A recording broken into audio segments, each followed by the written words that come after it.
You learn a lot about each other being married, though. You know, we keep learning stuff about each other. We just learned recently that we have different love languages. His are touch and words of affirmation, and mine is being single. Married people don't write love songs. If you're hearing a love song, no married person wrote that. Because every love song is like, love you, want to touch you, want to be around you. If married people wrote love songs, it'd be, why can't you flush the toilet twice? You're an animal. And that doesn't sell albums, you know. It's not like Grammy of the Year goes to Usher for his song, Why Did You Buy So Many Goddamn Potatoes, Girl.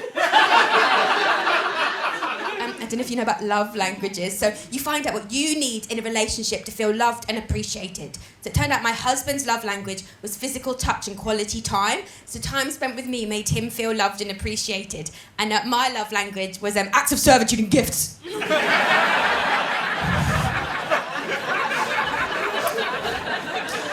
I don't think my husband is my soulmate. I think that my soulmate is Amazon Prime. I'm in love with them. It's a problem. She made me take the 5 love languages test. All right. I didn't write it. All right. I never heard of it before that. But yeah, it turns out her love languages are quality time, words of affirmation, and physical touch. And my love languages were silence, alone time, and being emotionally unavailable. And that's when she said, those aren't in the 5 love languages. And I was like, well, they might be top 10. We don't know. So until volume 2 comes out, I'm gonna hold off on working on myself. So let's just... We have a realistic kind of love. We don't have that Hollywood kind of romantic comedy, everything is gonna be fine kind of love, right? You know? Matter of fact, we were watching a movie the other night, and The Rock was in it, and he turns to the woman in the movie, and he's like, I'm not going to let anyone hurt you, ever. And then she looks at me, and I'm like, well, you know. Certainly do what I can, but I'm scared too. I wanted her. The problem was she would only date you if you went whole hog, full-on born-again Christian, which would have been insane. So I did that. I go, where? Yeah, and I cry, and okay, great. No hesitation. Jesus? Yeah, I fucking love him. He's my savior. I got saved, and we started dating, and after 4 or 5 months of fellowship and prayer, togetherness, we rutted like filthy beasts. He is so uptight about this kind of thing that he will not even send me any flirty texts. I try. A couple weeks ago, I texted him, hey there, looking pretty sexy today. He replied, received.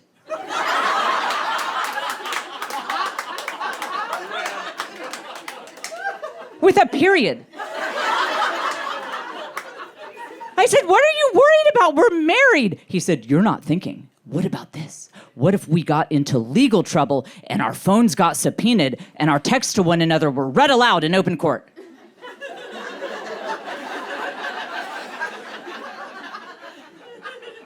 I said, okay, if that scenario played out, we would have a lot bigger issues than a couple of eggplant emoji.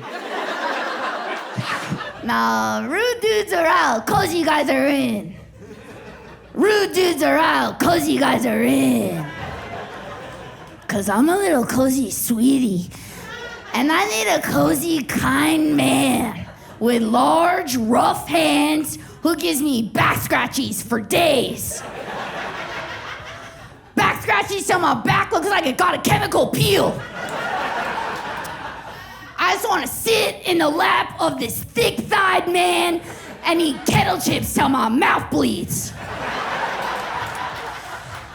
I just want to sit in the lap of this tree-trunk-thighed man and eat chips that cause oral injury and harm. I just want to sit in the lap of this huge-bodied man while he feeds me spicy rigatoni until I see God. Like gay people can typically look back at their childhood or their adolescence and they can point to a moment that was like undeniably gay, right? Like I was born this way. Like when I dressed up as Scully from the X-Files for 4 Halloweens in a row. Okay, that was very lesbian, right? There was a boy in high school who, when everyone went around and said their celebrity crush, he said Anne Hathaway. That's gay. That is a gay boy pretending to be straight. No straight guy in high school was picking Anne Hathaway from the Princess Diaries. No. So I just try to survive. That's all I try to do in a relationship. Here's a little trick that I learned. Recalling a little something that's very unimportant at the moment at a later date will do wonders. Remember one little thing, it'll freak her out, I swear.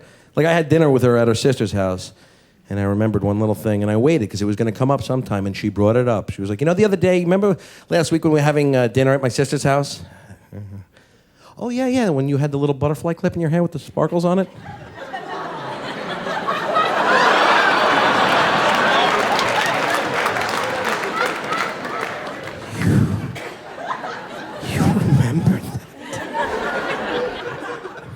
I remember it. I always remember lovely little nuggets about you. 2020 wasn't all bad for me, by the way. I got married. I got married in 2020 to my beshert, my soulmate, my husband, Leo. Now, I was told I don't give off a gay vibe. Azoy ze zukt. That's what they told me. Now, I didn't know this until a few months ago.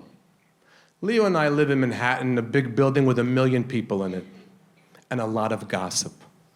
A lot of gossip. Lashon hara, evil tongue. And the woman that's in charge of all of this gossip lives on our floor.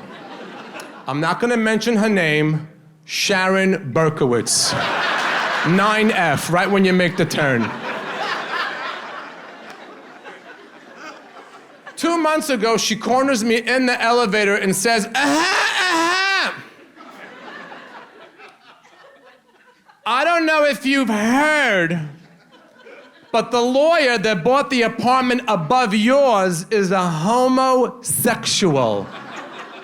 I said, Sharon, you're kidding me. I've been banging him for 3 months. I had no idea he's a lawyer.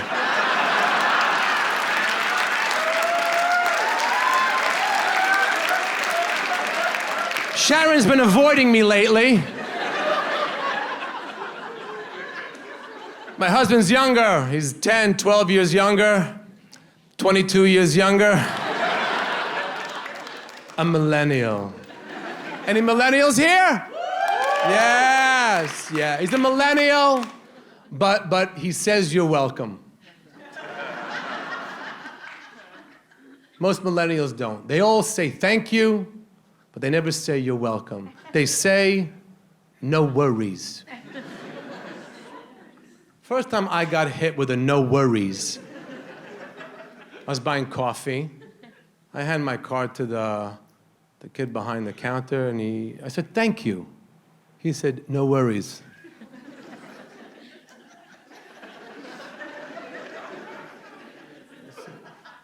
Do I look worried? No worries, and I can. I can. I can. I'm so happy, I can. I'm so sad, I can't. Leo doesn't say I can't, and he always says you're welcome. Yes, yeah, yeah.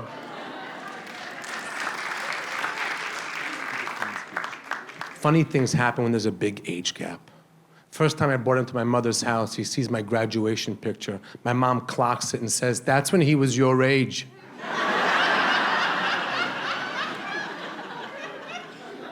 My mom loves my husband, loves him. My mom doesn't feel like she lost a son, she gained a grandchild. And I love being married, I love it. Who here's married and happily married? Yeah. Yeah, it's fun. It's official. There's a license, there's insurance, there's paperwork, there's joint accounts, your name's on everything. People always ask me, do you think he married you for your money? I said, are you insane? I married him for technical support. I'm living with a Genius Bar. I don't know how to use my phone. The other day he said to me, share your location. I said, I'm right here. So how do I share my? He goes, go into I said, I can't. He said, just give it to me. That's my favorite thing to hear. Just give it to me. Here you go. I can't. Just give it to me. We definitely have generational differences, that's for sure. I love cash. I love cash. I always have cash on me, and I have cash hidden all over the house. And he doesn't get it. What's with the cash? I go, you gotta have cash. Why? In case the Nazis come. He says, what do you need cash for the Nazis? I said, you can't Venmo the guard. What are you gonna Apple Pay the guy? Was that SS Schultz at thirdreich.gov with an open close gate emoji? You gotta have cash. Millennials don't know. They don't know how to schmear. They don't know how to tip. They don't know any of that. No! Millennials don't know how to tip. They don't know how to tip, and they also don't know how to receive a tip. Leo took me to Trader Joe's. You been to this? It's a supermarket with a boat dock theme. We're in there, I got the cart, little red cart, and I bought everything.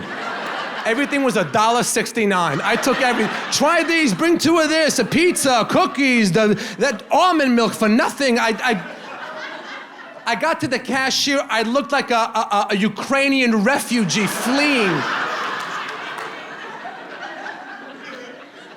I get to the cashier and they... And believe me, if you would have seen them, you'd understand that they are a they, and gesundheit, they should live long and be well.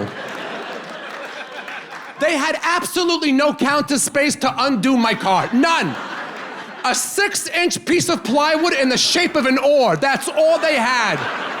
But somehow they did it magically. They made pyramids and they took things underneath and put them back under. It was so amazing and so friendly. Did you find everything you were looking for? I said, I found things I wasn't looking for. Oh, you should try these. They were amazing. I said, I can't wait to try. Let me know if you... I said, I'll come back Thursday. I'll give you a call. I had a new best friend. And they packed it all up in these amazing bags. Have you seen those bags? The cardboard with the handles. It was amazing. I had to give a tip. $20, because it's them. I pulled the cash out, and they had a panic attack. Ah! Cash! That's triggering! Ding, ding, ding, ding, ding, ding, ding, ding, ding, ding, ding, ding, ding. There's a bell there. Ding, ding, ding, ding, ding, ding, ding. The fire department showed up. The manager came over. They're on the floor having a seizure. Manager goes, what happened? I said, I wanted to give him a tip. He says, we're not allowed to accept tips, but thank you. I said, no worries. They looked worried. You know, I'm trying to be a better man these days. Try to be a better man. You know, a lot of negative publicity about men. You know, I'm married to a podcaster. She goes on these podcasts. A lot of women complaining that men think that sexual gratification... No, that came out wrong. I know, fucking women complain. They never stop, these fucking women. That's not what I was saying. You know? So it's some fucking women trying to laugh me into a problem there. I see what you're doing. No, they complain that, men think that sexual gratification is a one-way street. And to be honest, guys, I'm sick of the negative publicity. We've had a bad run, okay? We need some positive PR. So, guys, we got to be better. We got to start looking after women first. But ladies, please, you have to be patient with us. Because every woman is different. every man is the same. You know, you don't need Google Maps with a man. You know, with a woman you need Google Maps because every woman is different. Every man is the same. You don't need Google Maps. A man is like the LIE. Get on it, don't get off it. You're in Riverhead. You can't fuck this up. Women, every time you meet a new woman, a whole new set of directions. You know, you meet one woman, you kiss them on the neck. They're like, oh, you got me. I'm saturated.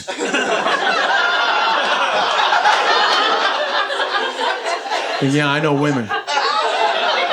Women like to be kissed on the neck. You know, then you meet another woman, you kiss them on the neck, they're like, oh my God, I'm too ticklish, oh my God, don't touch me there. Recalculating route.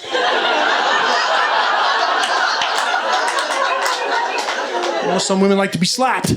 You know, I'm not into it. I'm not into the slapping or the choking. You know, I've never understood the choking. It's always like, how close to death do you want to pretend to be? You know, but I'm not into the choking or the slapping, but I'll do it. I will do it. Ladies, I promise you, I will do whatever it takes to get you to your destination as fast as possible. Because the truth of the matter is, I'm waiting for you to get there every time. Every time I'm waiting. Like the minute you're there, boom, right behind you. I was waiting the whole time. I was waiting the whole time.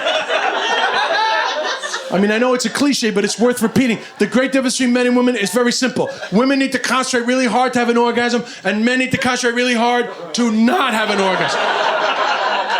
You know, women are thinking of George Clooney in his 40s, and men are thinking of Hillary Clinton and Bernie Sanders debating healthcare. We need a single payer system, Fucking Braveheart, you know? Hold. So slapping that shit's gonna get you there, I'm gonna slap it. You know? Not that I ever do it right, because I'm not into it, so I'm always like that, and they're like, no, fucking hit it. I'm like, I don't want to hurt you. They're like, I want to be hurt, motherfucker, that's the point. So then you whack that shit thinking they're gonna be like, not that hard, but they're like, yeah, that's what I'm talking about. Wow. Yeah. Yeah, and then you meet somebody else like, I know what you want. You want that. And they're like, I'm calling the police. Recalculating route. You have added 19 minutes to your journey. Police reported ahead.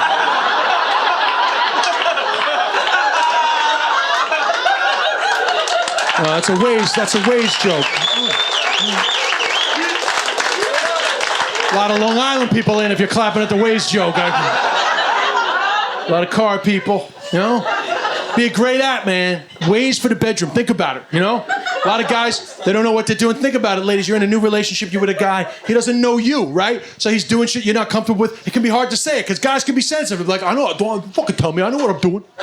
You know, and guys not going to ask for directions, right? So cut out all the awkwardness. Ways for the bedroom. You've keyed in all the shit that you like. Tell him to turn on the GPS. Follow the instructions. You're happy. He's happy. Plus, awkward time of the month, Waze has got you covered. Lane closure reported ahead. Use the service road. That's an anal joke, Lithuania. That's an anal joke.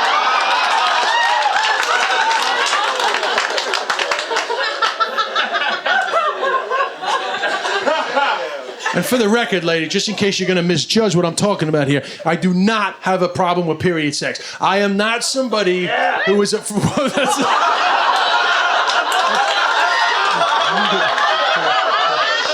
Didn't realize we stepped on somebody's fetish here tonight. This guy, fucking redwings.com over here. Well, listen, I know that it can make some people uncomfortable, even though I never understand, because it's like something we all encounter in our lives. Like, we've all been in that situation where it's like, hey, I have my period, we can only fool around. It's like, fine, let's just fool around. 45 minutes later, fuck it, chuck a towel down, we can work that shit out. We've all had the reevaluation. Sex brings a lot of reevaluation. You know, it's just the way it is. It's like, hey, I don't have any condoms. Fine, let's just fool around. But I also appreciate that it can be, make people a bit squeamish. And truth be told, I wrote this routine like over a decade ago. And I actually stopped doing it for a long time because it would make crowds uncomfortable. But the reason why I started doing it again was about 6 years ago, my 15-year-old niece walked out of the bathroom. She said something quite open about her period. And I was like, whoa, Bella, too much information. And she was like, why? I was like, uh-oh, 15-year-old feminist coming at ya. And then she ranted at me. She was like, why can't I talk about my period? Like all the guys in school, they talk about shitting and farting and jerking off, and it's fucking hilarious. Then I say something often quite funny about my period, and they're like, oh my God, that is disgusting. Like, what is so disgusting about 25% of my ovulating life? I can't joke about that. I mean, why do I have my period? Oh my God, I forgot. Is it for the existence of humanity? Why the fuck can't I talk about my period? I was like, amen, Bella. You talk about your period, and I'm bringing the period sex bit back into my show. That's right. But people are like, oh no, come on, man. Period sex is different. Not to me, right? Here's a news flash. Sex is disgusting. Yeah, sex is disgusting all the time, but most of the time, you don't care. In the heat of passion, you don't care. Like if I'm on the subway and somebody sneezes near me, I'll be like, excuse me, into your elbow. When it comes to sex, secrete whatever you want. Couldn't give a fuck. Now I'm playing basketball and somebody spits at me, I'll never talk to them again for the rest of my life. You spit on me, you're not my friend ever again. Then I'll meet a stranger in a fucking nightclub. Couldn't give a fuck. Sex is disgusting. People are like, I know, Des, come on, period sex, that's different. Not to me. Moisture's moisture, that's what I say. Yeah? I don't give a fuck if it's color-coded, that's the truth. It's just a different color of disgusting. It's just a different color of shit you want off you approximately 60 seconds after you thought it was the best idea in the world to put it all over you. And women definitely know about that, because in the heat of passion, you like shit on you. You know? 1 minute into it, it's like, get it off, get it off, get it off. You're fucking limboing into the bathroom trying to keep it off the carpet.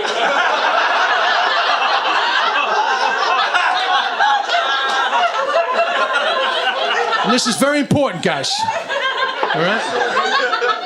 If you take nothing else from the show, please take this. All right? Period sex is one position sex. I can't have you doing it wrong. All right? I can't have all you guys going home being like, oh, that comedian says it's fine. See, fucking people get excited about period sex, I tell you.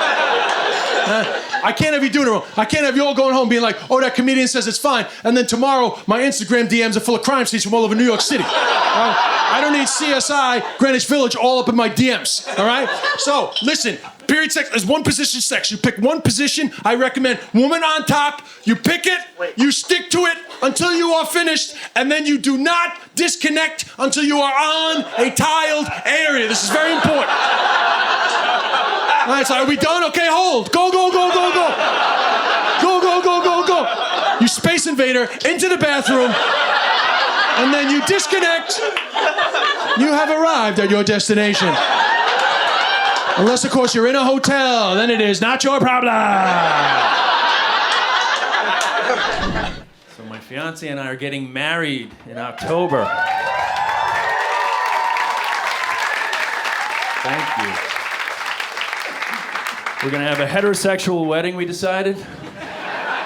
Gotta discuss everything these days. You can't take anything for granted. I said, I identify as the groom. She's like, I feel like the bride. I was like, all right, that's one thing down. Let's talk appetizers.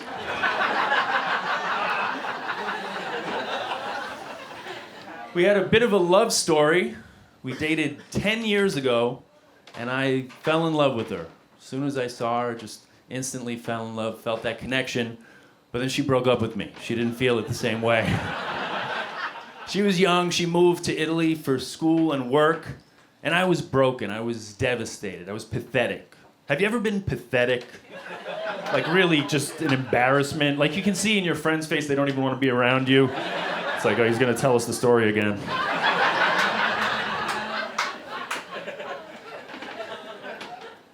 It was very raw, you know? You feel alive, but for all the wrong reasons. Started making bad decisions. Started visiting her mom.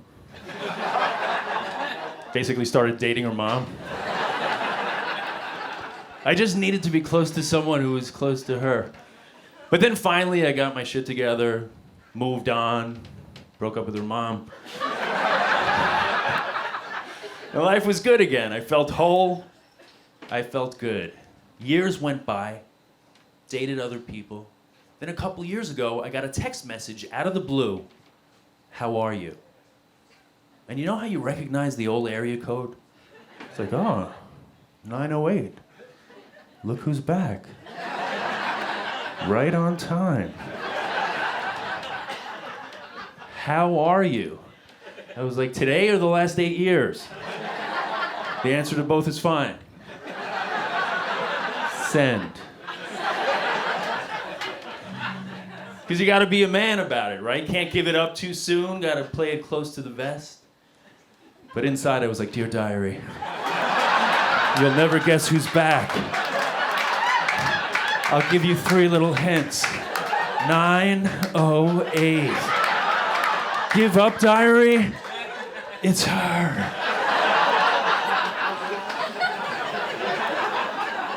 I was excited. Very excited. We went out for coffee, then we went out to dinner, and then she moved in. Decided to take it slow this time.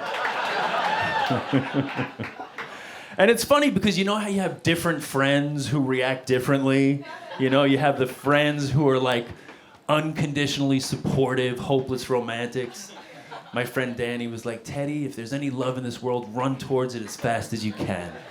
I was like, thanks, Danny, I'm gonna do that. And I said, but don't you still live with your wife even though you got divorced 5 years ago? He's like, we're talking about you right now. This isn't about me. I think that's fair, Danny.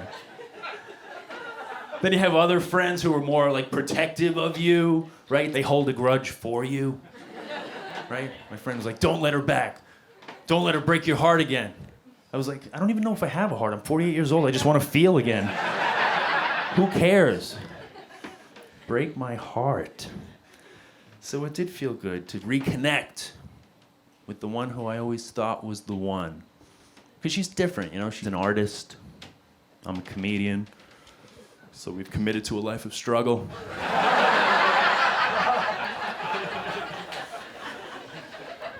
But she just fascinates me. I like the way she sees the world. She's different. She was raised by lesbians. I don't mean she was abducted and taken into the wild. She was raised, her mother was with a woman and they raised her and her siblings. And every now and then it just hits me. Just little moments, I can't even explain it. I'm just like, that's right. Raised by lesbians. They don't care for men.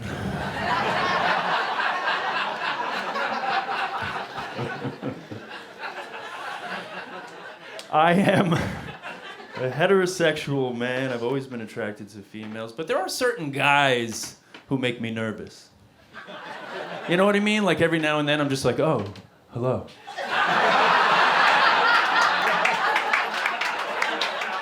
Like I never know when it's gonna happen. Like there's this guy that works in the bagel shop in our neighborhood. I can't even make direct, like he has the most mysterious blue eyes. I can't even look him directly in the face. Like as the line moves up, it's like I hope I get him, but I also don't hope I get him. Like my heart is beating faster. My mouth is dry. Finally, I get up to the front. I'm just like, cream cheese, you decide.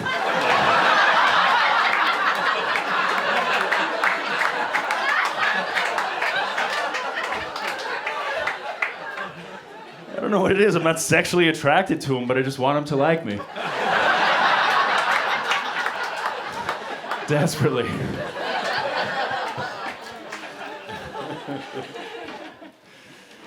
So we reconnected again. It was beautiful. There was an age difference, and there still is. That's how math works. But it feels like less now because time has gone by. We're both older. Like if I took her to my high school prom, I would have been pushing her in a stroller. Like, no, trust me, guys. I have a good feeling this is going to work out.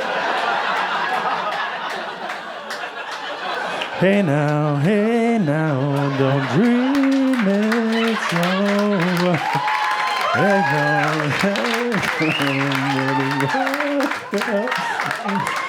It helps her sleep. They come to the wall between.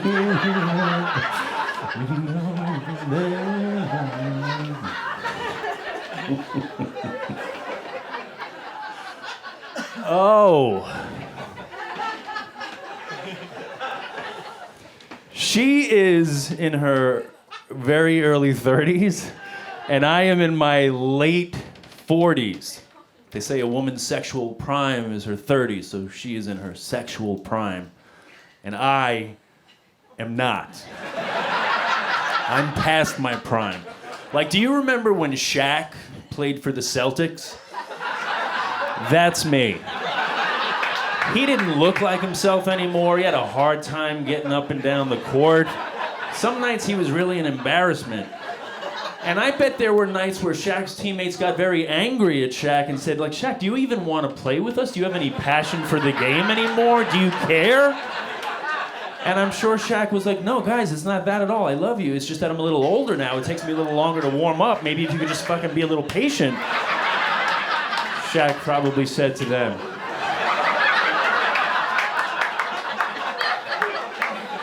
And I just think it was very unfair of Shaq's teammates to treat him like that. He was a legend. He had done a lot in the game. He deserved better. And if you look back, Shaq had some really good games for the Celtics. Not every game, but on some nights he looked like the Shaq of old, and I just wish his teammates could have appreciated that instead of harping on the nights that he had difficulty performing.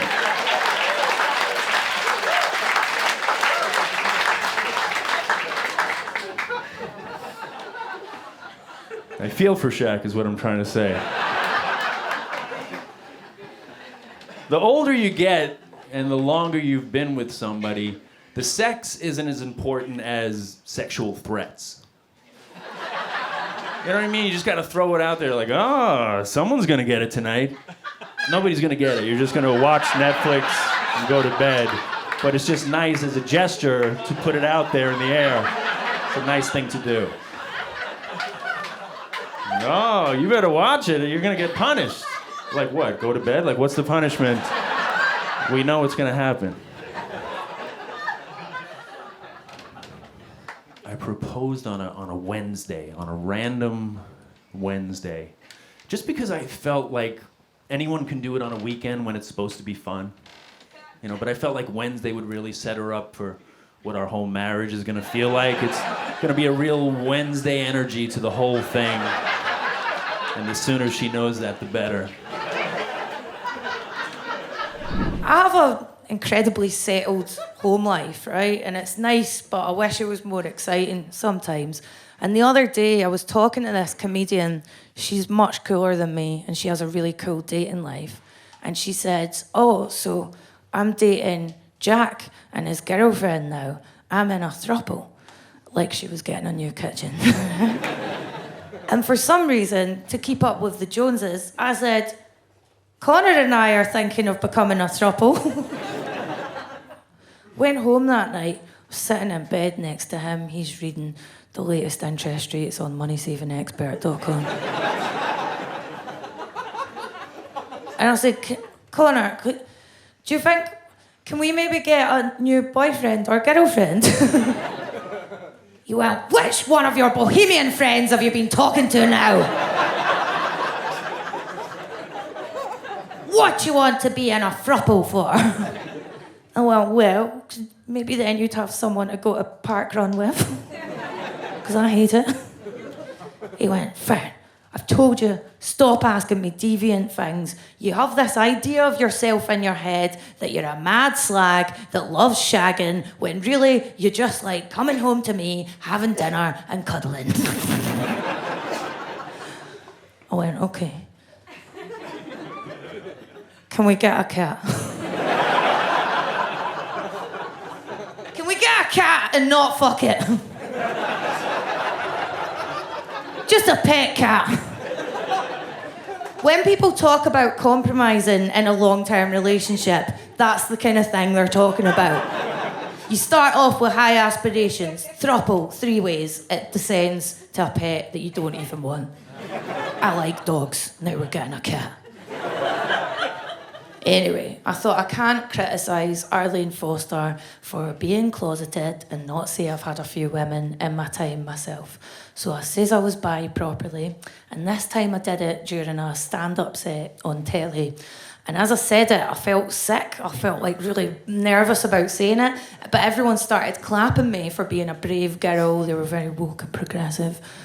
And I was thinking, stop clapping me for being brave. Fuck off, man. It's only half gay, so it's only half brave. I was thinking everyone I went to school with is going to see this on telly and slag me off and say, she's just doing this because it's the easiest way of being a woke hipster. It's easier than becoming a vegan, and I'm a vegetarian, which is the bisexuality of diets. And that's how Mum and Dad found out, was they saw me talking about it on telly. Imagine that's how your mum finds out about all that, right? What all that is. That's me fingering an unbelievably tall lady.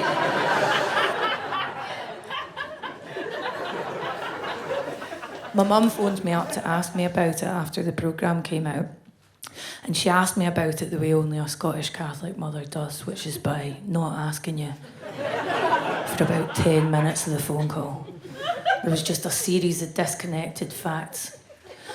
Hello, Fern. I made a carrot cake today. Then I went to Zumba. Then I picked sweet peas in the garden. And then there was this terrible pause, and I knew what was coming. And she went, Fern, are you bisexual?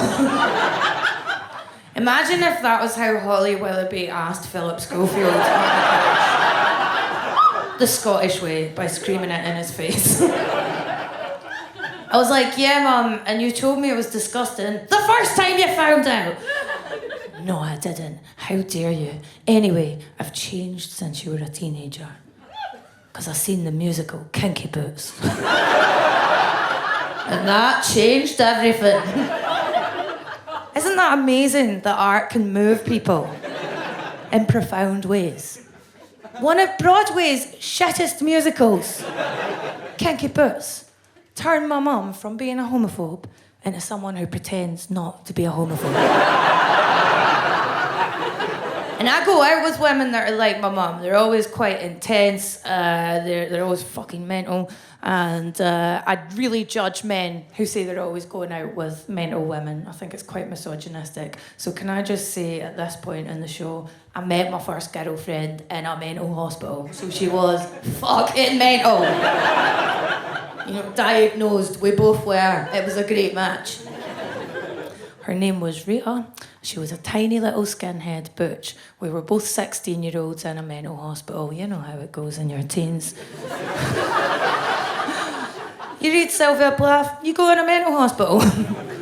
Rita used to write me these love letters that would open with things like, who's the funniest girl in all of Willow Grove's children and adolescent psychiatric daycare unit? It's Fern Brady. Who makes the best potato prints about her feelings in occupational therapy? On Thursdays with Nurse Linda. That's right, this guy.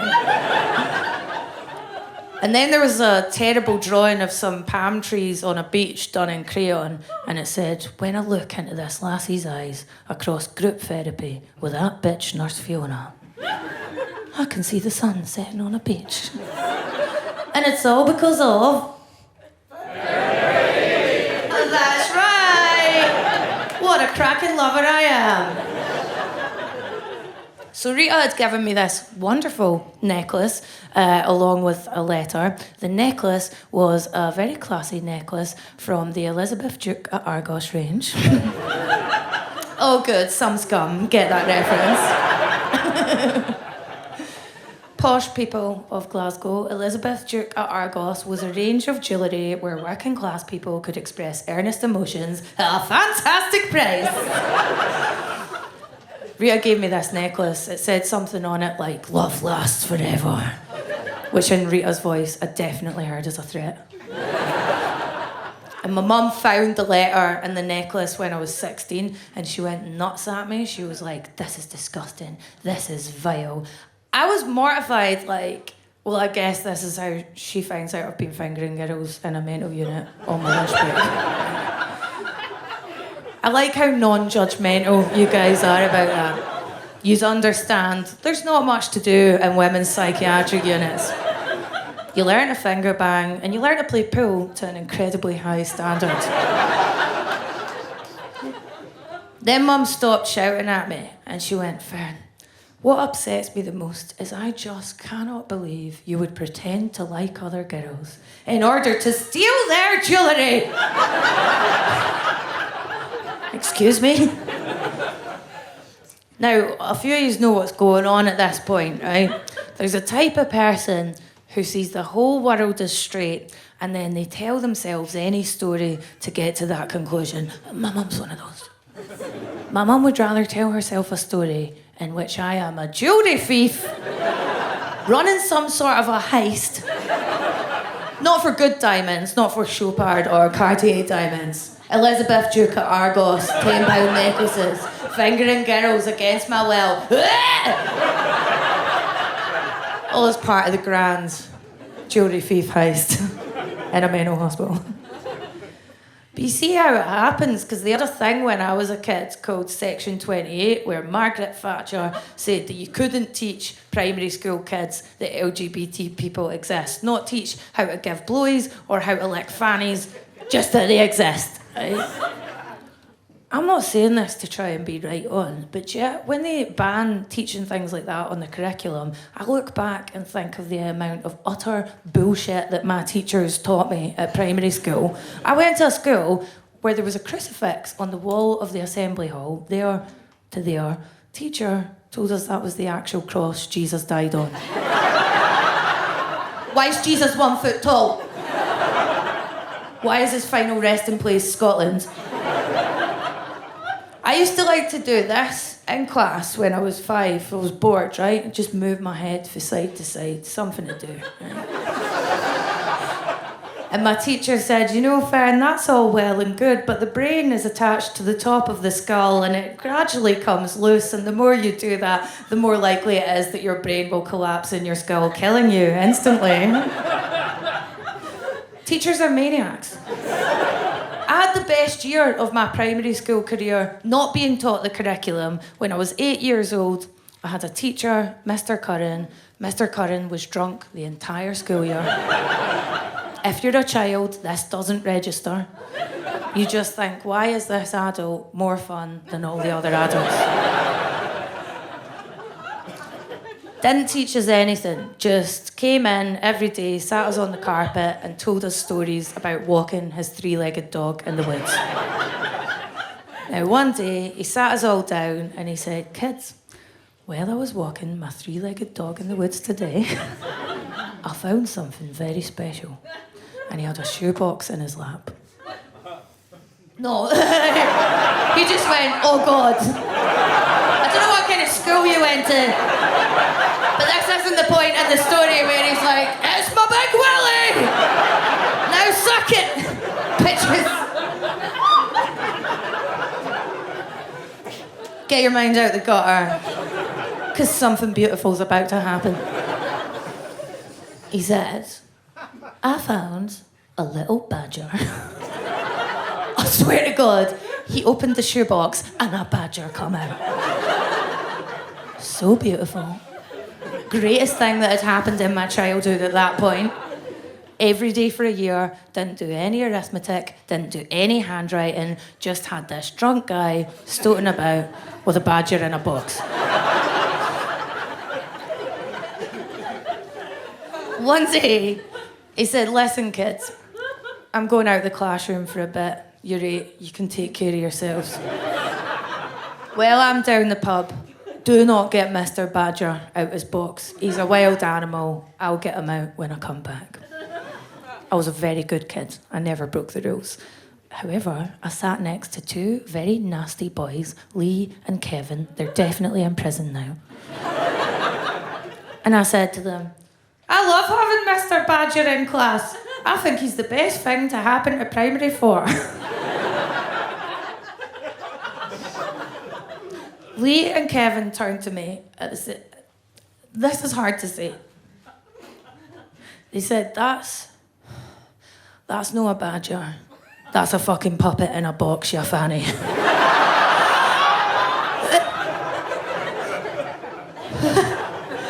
Do you know in The Matrix, when Neo finds out reality isn't real?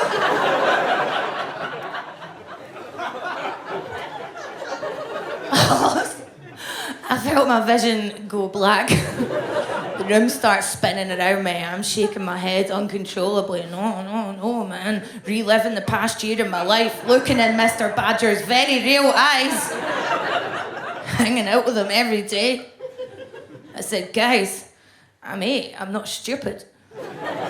That's a real Badger. I said, I'll go to the front of the class now. I wouldn't normally do this, but I'll go to the front of the class and I'll take him out of his box and I'll show you how he's real. They went, you're a fucking spoon.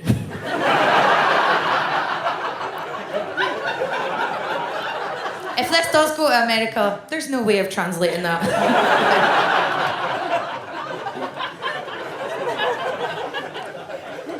Went to the front of the class. I stood in front of the box. Took all my strength to open it and look inside. Looked down. 100% a glove puppet on a pile of dead leaves. The whole school knew except for me.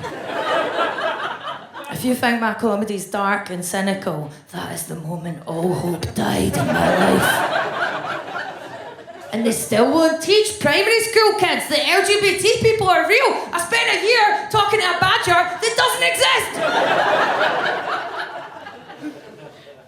A week after this, I overheard our art teacher, Miss Christie, telling one of the other teachers, as if we couldn't hear, oh yes, they let go of Jim Curran last week. It turns out he was drinking heavily on the job. And those 2 boys from earlier just turned to me and went, hi, Fern, guess what? We saw him walking his dog in town. It's got 4 legs. Twist the knife in, why don't you? People in power just lie to you. I think people are getting more progressive on sexuality because I get a lot of younger people coming to my tour shows and they're so cool in terms of seeing sexuality as a spectrum, and I think it's great. And I says to my wee boyfriend, now people view it this way. Could you be anywhere else on the Kinsey scale of sexuality? And he answered really earnestly. He was like, I've thought about it, but I honestly don't think I want to suck a dick. I was like, Connor, no one likes to suck a dick. It's just a polite thing to do. My fucking parents, man, they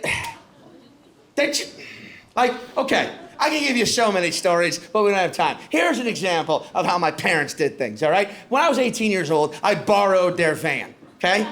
Did I have my license yet? No, but that was their fucking issue, all right?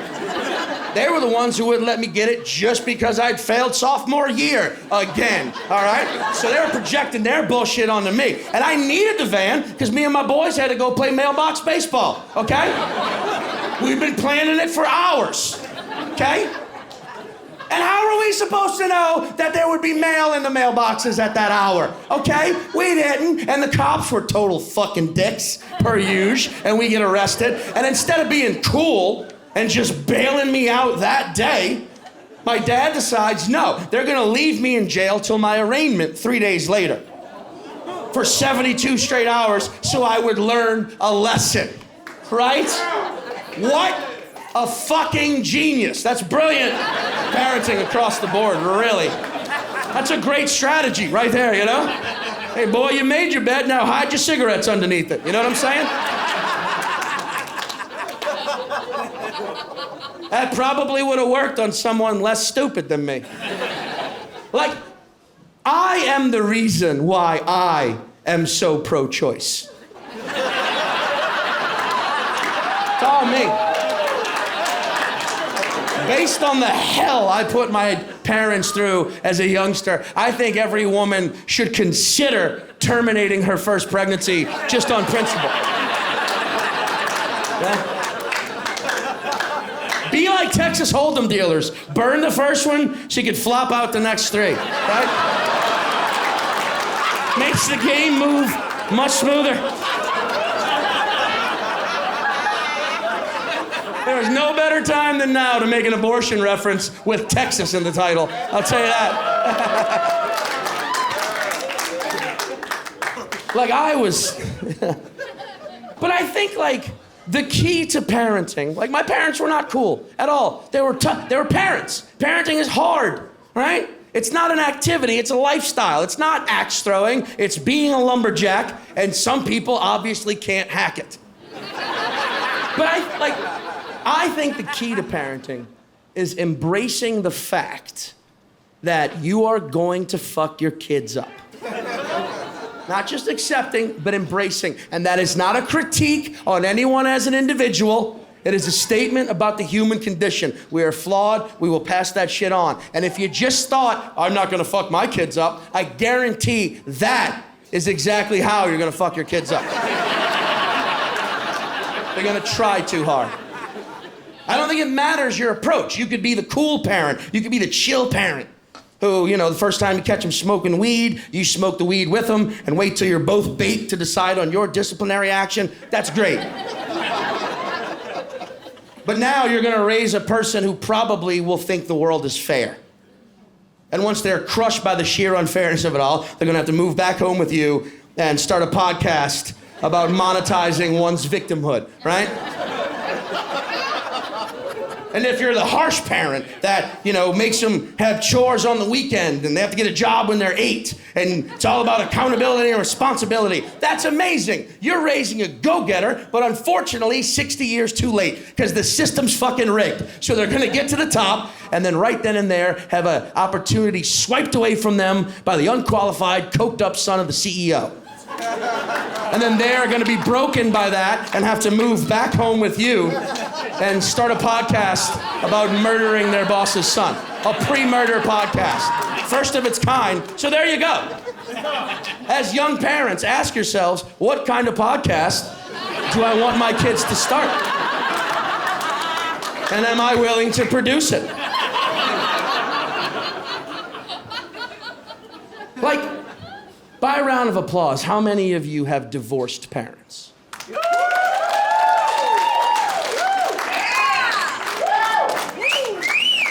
You're lucky. You're very lucky. You're very, very lucky. I know their divorce fucked you up, but it fucked you up in a very cool, sexy, brooding way. You're all mysterious with your pain and shit. Like, when my mom was about to go nuclear, when she started sharpening her knives, and I mean that figuratively and literally, okay? My dad could distract her with one sentence. He'd say, "Woman, you need to calm it down or I'm gonna go live with my other wife." He didn't have no other wife. He wasn't that smooth. But that sentence would still make her jealous and she'd go after him. Why? Because that is true love. Understand? My parents were born the same year, next door to one another in the lower ninth. They grew up knowing each other since birth, and they started dating when they were like 14, okay? And it ruined me, destroyed me. Their relationship turned me into a little romance bitch, you know? Just weeping all the time. Like a fatter version of Cupid, just firing hot dog darts that would just deflect off of every woman I fell in love with every 48 hours. You understand? You think being ghosted is bad? Try not getting a response to handwritten poetry over and over again.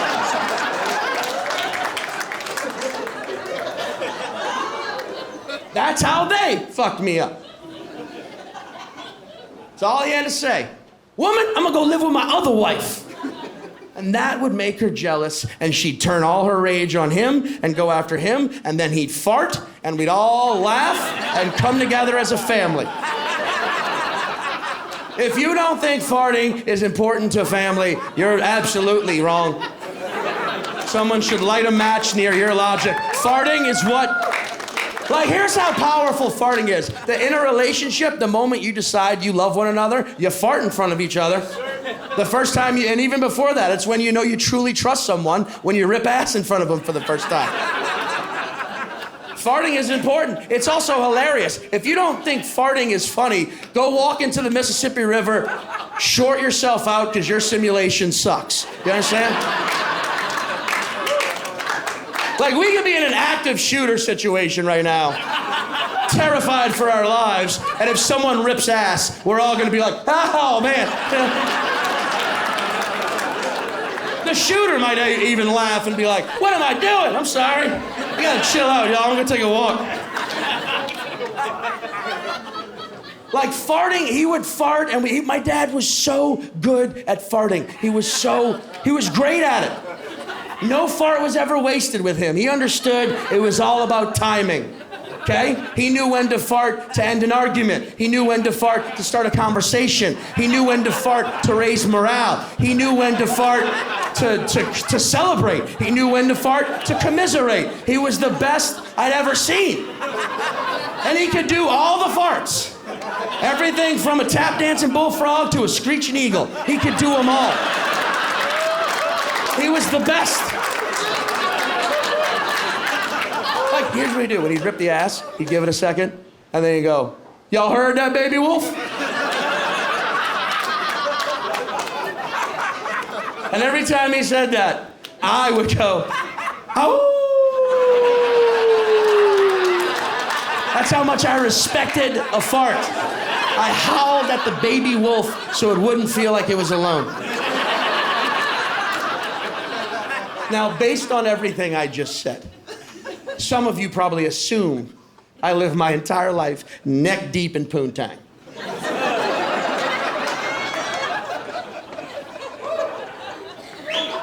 The haters amongst you probably think I'm still a virgin. That's fine. I lost my virginity on March 7th, 1998. I'm very good with dates. I don't so much remember the act itself. What I remember more about the sex was the morning after.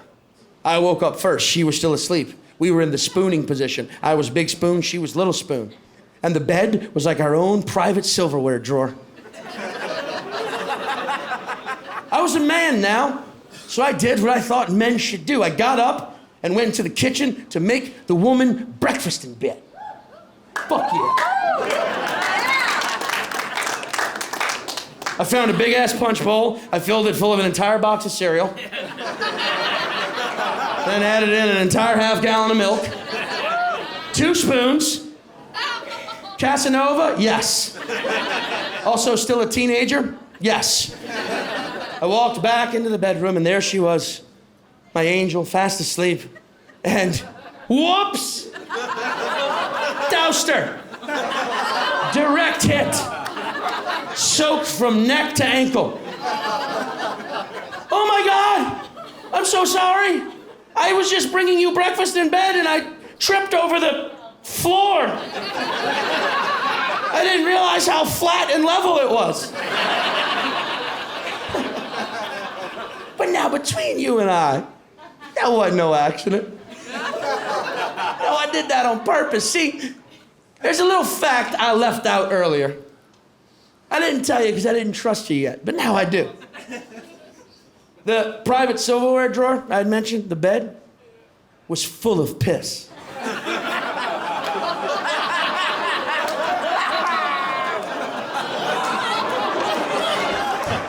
I just want to make eye contact with everyone individually.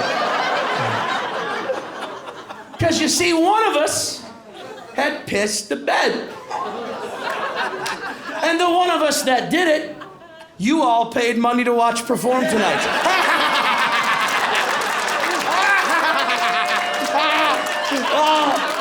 Oh, I'm leaking. See, I am a bedwetter. Now, when I say that, people want to ask, still, here's the thing about being a bedwetter. Once a bedwetter, always a bedwetter. But it's a lot like being a professional athlete. At a certain point, you can't do it anymore. You have to retire for your own health. But maybe every now and again you do it for charity events. And at that point, I was the best that ever fucking did it. You understand? I was the GOAT of bedwetting, okay? By that point, I had done them all. Single beds, double beds, full size, king size, queen size, the entire monarchy of beds. I did those. Bunk beds? Fuck yeah. Both north and south. Done. Futons, couches, I could do those in my sleep. And I did. Murphy beds. You ever even see a Murphy bed? That's the bed you pull out of the wall, like you're an old private dick living in your office in Manhattan in 1922. There's a mystery for you to solve. Back in the wall. Water beds. 2 of them. How many people have ever even slept in a waterbed, let alone pissed in? 2. You'd think pissing a waterbed would magically open up a portal to Atlantis. It doesn't. Just remember that. I was the goat. Well, if GOAT stands for greatest of all time, we are talking about bedwetting here. So I was the sheep, steadily hosing everything everywhere, piss. But this was my greatest accomplishment. This was my crown jewel. This was my Super Bowl trophy. I had pissed my girlfriend's parents' bed with her in it. You know how it is in the South. Her parents were out of town, and she wanted to lose her virginity in the same place she was possibly conceived. Everybody knows. That's that good luck Jambo. Everybody knows that. Direct hit. What kind of cereal was it, you ask? Life.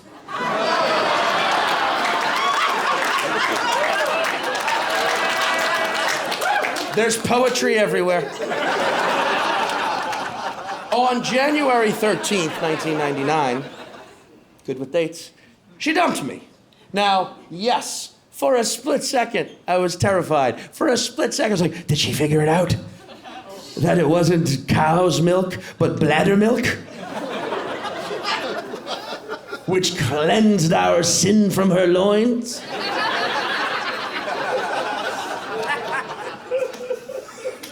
No, she didn't figure it out. She broke up with me because, in her words, I was too emotional. That's ridiculous. It's a terrible excuse. Too emotional? Come on. I'm a Scorpio.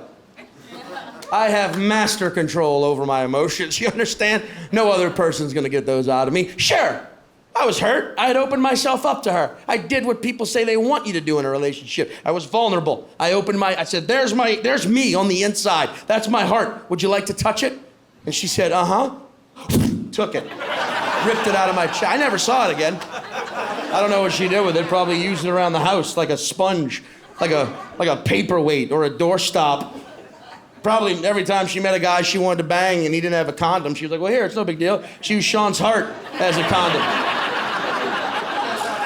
Unfortunate, it hurt, but hey, life happens, all right? But I was still broken. I was still a sad little boy. And I decided after a couple of weeks in the doldrums that the best way to get over her and move on with life was to see some titties. To go to a strip club for the first time. Now, there's no shortage of strip clubs here. Bourbon Street alone's got 2 or 3. It's got 8, I believe. I think it's actually like 13. And there used to be off-bourbon strip clubs. You remember those? Which were a lot like off-Broadway theaters, if you know what I'm saying. Like, yeah, you're gonna pay less to get in, but you're gonna be kind of confused by what you're watching on the stage. It's more experimental than you were hoping. And there'll be a fog machine unnecessarily at full blast. You can guarantee it. And, like, you know, the Quarter's got world-famous strip clubs, you know, like Rick's Cabaret, Stilettos, Barely Legal, Larry Flint's Barely Legal, Larry Flint's Hustler Club. I didn't go to the Quarter, though. I didn't go to any of these fancy strip clubs. I went 33 miles north of the city to a suburb known as Slidell, Louisiana, where there's a gem of a gentleman's club called Scuttlebutt. You know it. They should be paying me money for that response. I don't know that anyone's ever cheered for Scuttlebutt, but there you know. It's there. Now, I grew up near that place, and for my entire life, I thought it was just the dumbest named strip club ever. such a scuttlebutt. Like the owner was just some meathead who didn't understand English that well. It was like, look, I want him to scuttle in to see some butt. Bam, names itself. It's better than scuttle gash. It's better than scuttle twat. Scuttlebutt. Put it on the fucking sign, though. But later, I would learn that scuttlebutt is a real word with an actual definition, the definition of which is a rumor or gossip. So now that changes. Now I think the owner is just like a dude with a monocle and a top hat, twirling a cane. Pardon me, gentlemen and scholars alike. Behind these doors be scantily clad women of the night, willing to polish the knob on your front side for mere pennies on the dollar, or so that be the scuttlebutt.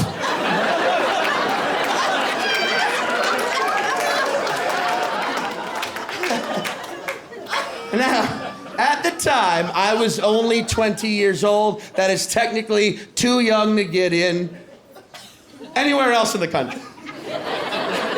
But I was also heartbroken, so I walked into that place with the confidence of a vet. You know what I mean? Like the bouncer didn't even look at me, but I swear I heard him say, "Thank you for your service."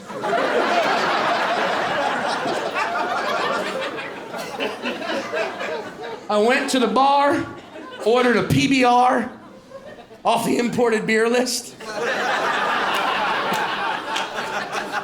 Imported from Milwaukee, bro. And I sat at the stage and just sort of flicked dollar bills at the strippers while listening to them strip, because I was still that heartbroken where I couldn't even look at another female form. Like, she had a stomach too, man. No, I'm just not ready. And I was 20, so I was broke. So like every third flick, there was nothing there. I just did the motion. And I just listened to the cavalcade. All right, fellas, here she comes. Crystal. All right, club favorite, Cacophony. Sexiest woman in the Southeast 5 years running, it's Ebony. White girl, by the way. Culturally appropriating before cultural appropriation was a buzzword. She was a real South African American, if you know what I'm saying. All right, fellas, here she is, the club favorite, Jubilee. All right, late night, here she comes, Nancy. That caught my attention, Nancy. That's not a stripper name, that's a normal name. A stripper's name might be Nancy, but then her stripper name would be like Charcuterie. She's a board full of meat, fellas. Right? Nancy, that caught my attention. And unlike every stripper before her who came out dancing to Ja Rule or Metallica or Pantera or DMX, Nancy came out dancing to the Goo Goo Dolls' Iris. We all know that song, and a lot of people tell themselves over and over again that they hate that song. And if you truly believe you hate that song, then I guess the world saw you and it didn't understand. And Nancy and I make eye contact right then and there, and it's obvious there's a bond. It's strong between us. I'm almost worried other people could see it, right?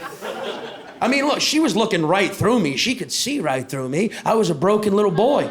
That's why I was in the strip club. But I could see right through her as well. She was also broken. That's why she was stripping. I know. I feel it from some of you, like, well, Sean, what are you saying? Are you implying that all strippers are broken people? Yes, I absolutely fucking am, and you need to respect that. Because I don't give a shit. If you're not broken, go out there and live your life. Get broken, then we can hang out. Broken people are real, you understand? Like human beings, we're like glow sticks. We can't truly shine till someone cracks us. Shakes us up. Because she was broken, Nancy was more human than human. Which is a White Zombie song that Crystal had danced to earlier. And she's dancing around now, and she's topless. And there they are, those titties I came to see. But now they were more than just titties. They were breasts. Those which nourish us as children and please us as adults. This was somewhere in between, right? And we make eye contact again, and it's a bridge of light. It's like I'm staring into the eyes of someone I had known for centuries. And our last words to one another were, "Find me in the next life." And here we were, finding each other in the next life in a strip club in Slidell, Louisiana. Who'd have thunk it? And she kept dancing around. She had other people there, but every second she'd look back at me and we make eye contact over and over again. Our bond was so strong. We're here, Nancy. We'd found each other. How many lifetimes had we spent searching? Our journey could finally continue. We could be together again and travel the world and show the human race the possibilities of love and how it's the only thing that will save us from doom. Nancy and I would be together, and then I'm in a headlock. I'm in a headlock, right? Out of nowhere, and I look up, and it's the bouncer. He's got me in a headlock, and he's walking me out because he saw the connection. He knew the prophecy was true. He knew why I was there, to free Nancy, so she could free others like her. My heart was pounding at 5 times the rate it ever had, pumping blood into this body that was stronger than it has ever been. I was more than a man because of her. I almost felt sorry for this fucking fool. He had no clue who he had just put his hands on. And we get out to the parking lot, and he makes the mistake of releasing me, a gladiator and warrior in one, ready to destroy anyone that stood between Nancy and I, starting with that fucking mortal. And he very calmly goes, hey man, hey, I can't have you in there crying, dude.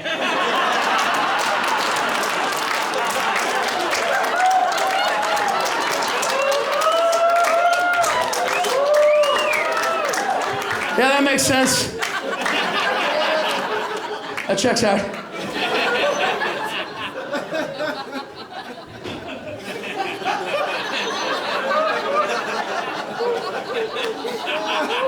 Maybe I am too emotional.